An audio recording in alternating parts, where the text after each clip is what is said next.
Hello, j'espère que vous allez très bien. C'est encore avec une joie renouvelée que je prends la parole aujourd'hui afin de continuer mon périple en matière d'échéance concernant les obligations, les dates, on va dire, des obligations, les dates d'échéance.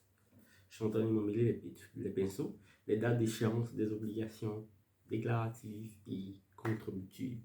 Aujourd'hui, nous ferons la part belle à l'impôt sur les traitements et salaires, pensions et rentes viagères, communément appelés les ITS. Donc, il s'agira aujourd'hui de traiter, de parler des dates au-delà desquelles, si vous faites vos déclarations, vous aurez des pénalités. Donc, attelez-vous à retenir ces termes, ces dates limites, ces échéances, afin de ne pas subir le cours de l'administration fiscale. Donc, on se concentre.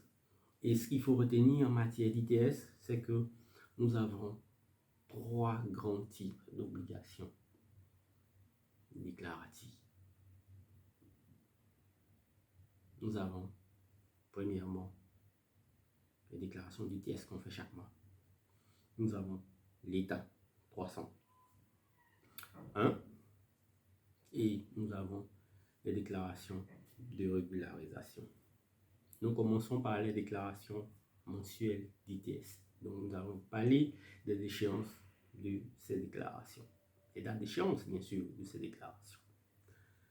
Ici, il faut retenir que les déclarations doivent se faire au 15 du mois suivant pour les entreprises soumises au régime du réel d'imposition. Et dès que vous êtes à un régime du réel normal, le régime du réel simplifié, vous devez déclarer vos ITS avant le 15 du mois suivant.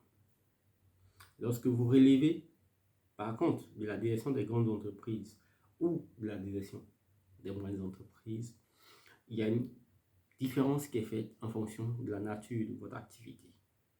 Soit si vous êtes une entreprise commerciale, une entreprise de prestation de services ou une entreprise industrielle, minière et charcuterie pétrolière.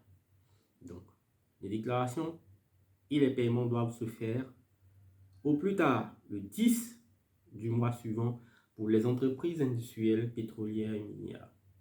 Au plus tard le 15 du mois suivant pour les entreprises commerciales et au plus tard le 20 du mois suivant pour les entreprises de prestation de services.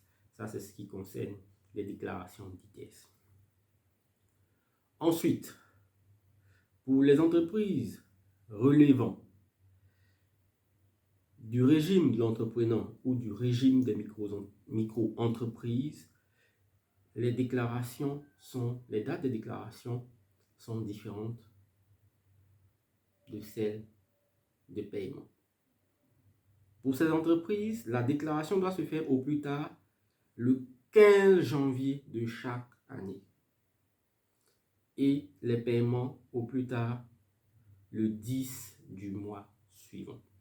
C'est ce que je disais dans la vidéo précédente, c'est-à-dire vous verrez qu'il y a pour certaines natures d'impôts les dates de paiement, on va dire les dates de déclaration et de paiement coïncident. Par contre, pour d'autres natures d'impôts, ce n'est pas le cas. Mais vous verrez ici que pour la même nature d'impôt, il y a des spécificités qu'il faut retenir.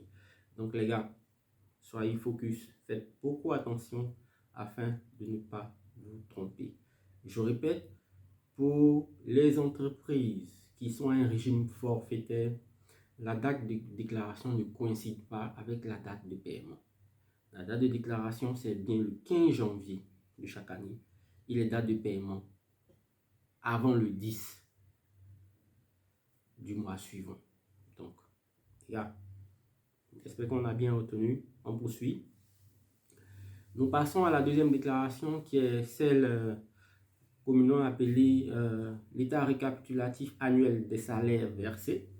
Donc, le dépôt de cet état qu'on appelle état 301 se fait au 30 juin pour les entreprises soumises à l'obligation de certification de leur compte par un commissaire aux comptes au 30 mai de chaque année pour les autres entreprises, les particuliers et les associations.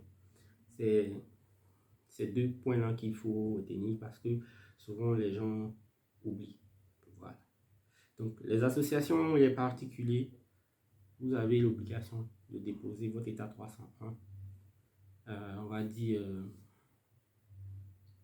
avant le 30 juin. Voilà. Donc, nous passons à la déclaration de régularisation.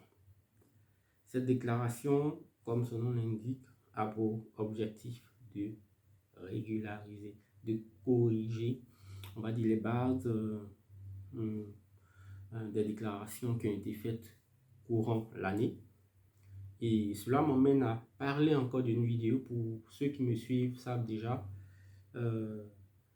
c'est que cette déclaration, c'est celle-là qui nous permet de régulariser nos manquements en fait au cours de l'exercice relativement aux déclarations d'ITS qui ont été déposées. C'est un état de régularisation. L'état 301, lui, c'est un état récapitulatif. Donc, ne faites plus jamais cette erreur parce que depuis près de 2 ans, l'administration fiscale ne cesse de communiquer là-dessus. On a un état, on a une déclaration qui a été créée à cet effet qui permet de régulariser les ITS en fin d'année. Et voici les échéances de paiement et de déclaration et aussi de paiement. Parce que si vous régularisez et que vous avez constaté que vous avez déclaré moins au cours de l'année, vous devez payer l'écart. Donc, pour les entreprises relevant des SAID, au plus tard le 15 février, vous devez faire cette déclaration de régularisation. 15 février de l'année suivante. Pour les entreprises relevant des directions des grandes entreprises et les directions des moyennes entreprises, au plus tard le 10 février pour les entreprises industrielles, pétrolières et minières, au plus tard le 15 février pour les entreprises commerciales, au plus tard le 20 février pour les entreprises de prestation de services. Donc, voilà ainsi ce qu'il faut retenir en matière d'obligations déclaratives et contributives relativement à l'impôt sur les traitements et salaires, on va dire pension et rente viagère. Les gars, un seul leitmotiv, on partage, on se soutient parce que ce n'est que par le partage qu'on se nourrit. C'était votre serviteur aujourd'hui. Désormais, appelez-moi le blogueur et le youtubeur. Allez, je vous embrasse.